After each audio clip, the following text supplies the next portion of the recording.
നമസ്തേ. ഇന്നലെ പറഞ്ഞു നിർത്തിയത് ഇഹലോകവാസികളെ പോലെ പരലോകവാസികളും ഉണ്ട്. പരലോകം എന്നൊരു ലോകത്തെപ്പറ്റി ഗുരു ഇവിടെ കാണിച്ചു തരിക. തൃപാദങ്ങൾ ത്രികാലജ്ഞാനിയാണെന്ന് മനസ്സിലാക്കണം. സ്ഥൂല സൂക്ഷ്മ കാരണ ലോകങ്ങളെയും അതിനപ്പുറത്തുള്ള തുരീയത്തെയും വേണ്ടതുപോലെ മനസ്സിലാക്കിയ മഹാപ്രാജ്ഞനായിരുന്ന ഗുരു ഇവിടെ ഇതാ സംശയമില്ലാതെ പറയുന്നു, പരലോകമുണ്ട്, വേറൊരു ലോകം. അതേത് ലോകം? വേറെ ലോകമൊന്നുമില്ല. ഞാൻ കാണുന്ന ലോകമാണ് സത്യമെന്നാണ് സാധാരണ മനുഷ്യൻ പറയുന്നത്. പക്ഷെ സയൻസ് പഠിച്ച ഒരു കുട്ടി അല്ലെങ്കിൽ ഒരു സയന്റിസ്റ്റിനോട് ചോദിക്കുകയാണ്, ഈ ലോകം കൂടാതെ വേറൊരു ലോകമുണ്ടോ? അപ്പൊ അയാള് നമ്മളോട് തിരിച്ചു ചോദിക്കാൻ പോകുന്നത്, ഈ ലോകം എന്ന് പറയുന്നത് ഏത് ലോകമാണ് സർ എന്നായിരിക്കും. ഈ ലോകം എന്ന് പറയുന്നത് ഏത് ലോകമാണ്? നമ്മളീ കാണുന്ന ലോകം സത്യമാണെന്നല്ലേ നമ്മൾ കരുതുന്നത്?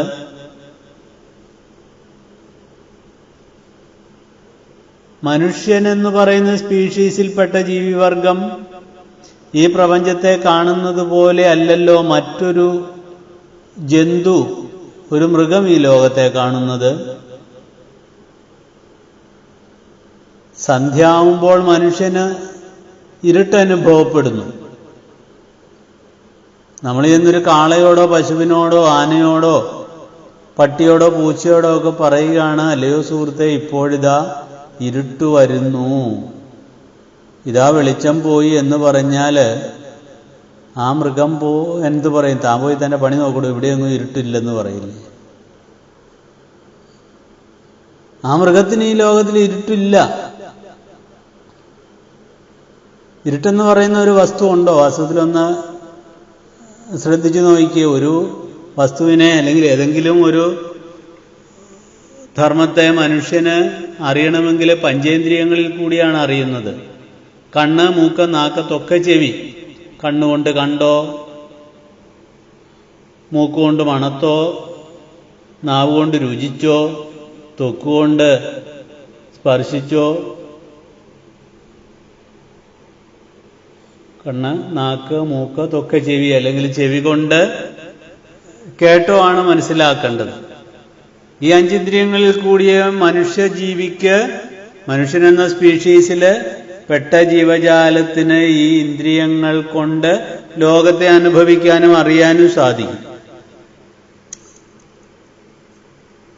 ഇരുട്ടെന്ന് പറയുന്ന ഒരു വസ്തു ഉണ്ടെങ്കിൽ ഈ പഞ്ചേന്ദ്രിയങ്ങൾ കൊണ്ട് വേണം കാണുവാൻ.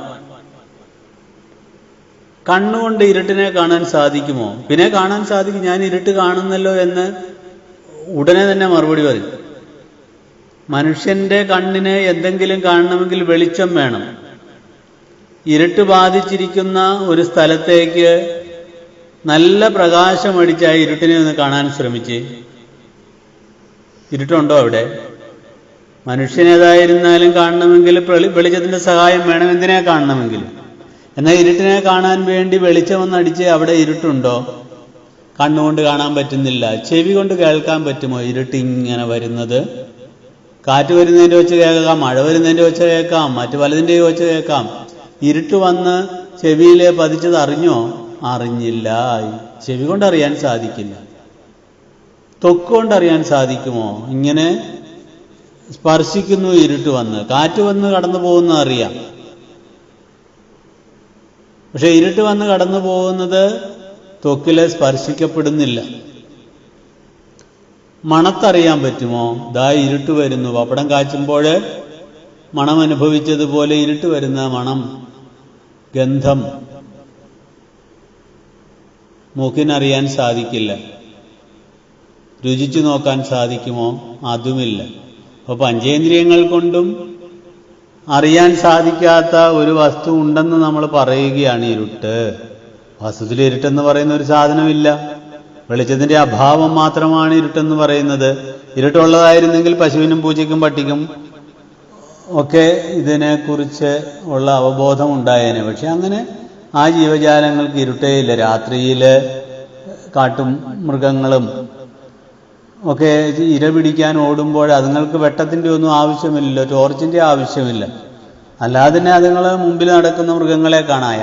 അതുങ്ങൾക്ക് പുലിക്കോ കരടിക്കോ അത്തരം മൃഗങ്ങൾക്കോ ഒന്നും മുമ്പിൽ ഇരുട്ടെന്ന് പറയുന്ന വസ്തുവിനെ അനുഭവപ്പെടുന്നേയില്ല.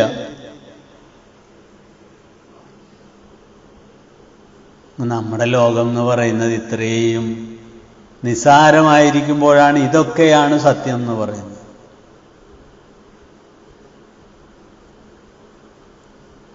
എക്സ്റേയുടെ ശക്തിവിശേഷമുള്ള ഒരു കണ്ണുള്ള ഒരു ജീവി ഉണ്ടെന്ന് കരുതുക.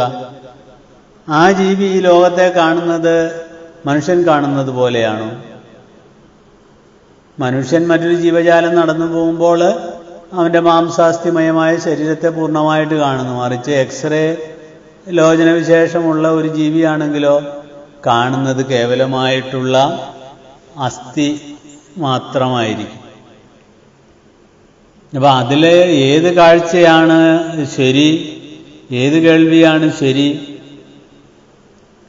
പണ്ടൊക്കെ ദേവന്മാരോ അല്ലെങ്കിൽ ഏതെങ്കിലും അദൃശ്യമായ ശക്തികളോ ഒക്കെ വന്ന് ചില ജീവജാലങ്ങളുടെ അല്ലെ ചില വ്യക്തികളുടെ കാതിലെ ചില കാര്യങ്ങൾ മന്ത്രിക്കുമായിരുന്നു എന്ന് പറയുന്നു. ഇപ്പോൾ ഒരാൾ തന്നെ നടന്നു പോകുമ്പോൾ അയാൾ കൈകൊണ്ടോ കാലുകൊണ്ടോ ഇന്ദ്രിയങ്ങൾ കൊണ്ടോ ഭാവഹാവാദികൾ നടത്തിപ്പോകുന്നു, ചേഷ്ടകൾ നടത്തിപ്പോകുന്നു. ആരും അടുത്തില്ലതാനും സംസാരിക്കുന്നുമുണ്ട്. അപ്പോഴാണ് നമ്മൾ നോക്കുമ്പോൾ അയാളുടെ കൂട്ടത്തിൽ ആരുമില്ല, അയാൾ ആരുമായിട്ട് സംസാരിക്കുക. അദൃശ്യമായ ഒരു ശക്തി അയാളോട് സംവദിച്ചുകൊണ്ടിരിക്കുന്നു. അതെന്താണ്? മൊബൈൽ ഫോണ് ഓണാക്കി അയാളുടെ ചെവിയിൽ വെച്ചിട്ടുണ്ട്. ഇതാ അദൃശ്യമായ ശക്തി മൊബൈൽ ഫോണിൽ കൂടി വന്ന് കാര്യങ്ങൾ പറയുന്നില്ലേ? ഇതേപോലെ ശക്തികൾ ഈ പ്രപഞ്ചത്തിൽ സംഭവിക്കാം. അതിനകത്ത് അത്ഭുതമൊന്നുമില്ല. പ്രത്യക്ഷപ്പെടൽ അത്ഭുതമല്ല. സൂക്ഷ്മജീവികൾ എന്തെങ്കിലും വന്ന് പറഞ്ഞു തരുന്നെങ്കിലും അതിനകത്ത് അത്ഭുതമൊന്നുമില്ല. അതൊരു സ്വാഭാവികമായ കാര്യം മാത്രമാണ്. സാധാരണ മനുഷ്യൻ ഇതിനെയൊക്കെ അത്ഭുതമായിട്ട് എണ്ണുകയാണ്. അവന് പറ്റാത്തതെല്ലാം അത്ഭുതമാണെന്ന് കരുതുന്നു. പക്ഷെ അതൊന്നും അത്ഭുതമല്ല. അത് സ്വാഭാവികമായ ചില പ്രക്രിയകളാണ് ഈ പ്രകൃതിയിലെ. ആ പ്രത്യക്ഷപ്പെടലും അങ്ങനെ തന്നെയാണ്.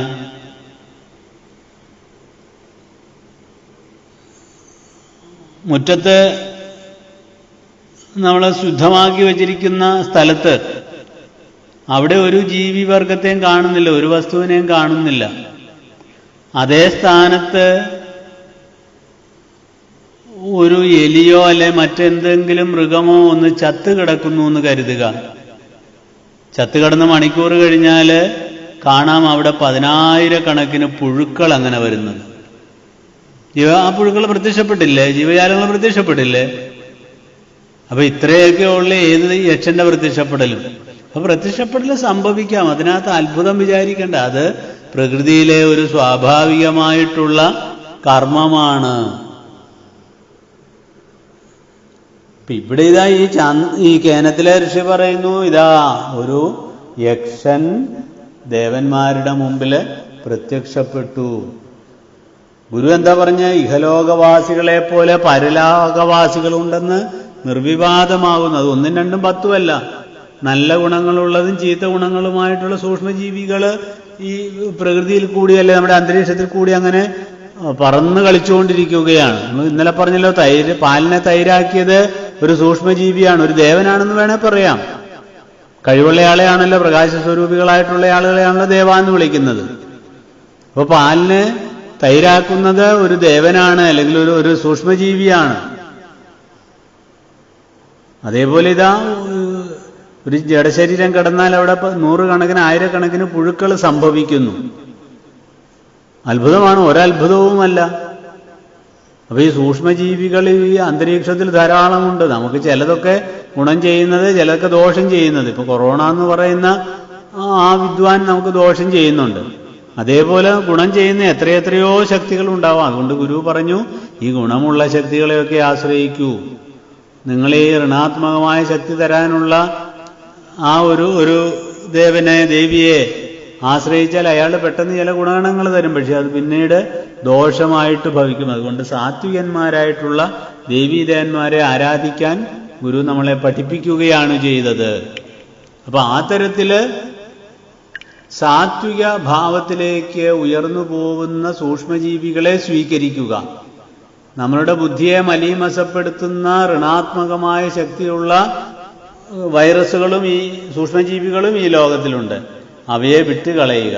അങ്ങനെ നല്ലതിനെ സ്വീകരിക്കുക, ചീത്തയെ കളയുക. ഗുരു എന്താ ചെയ്തത്?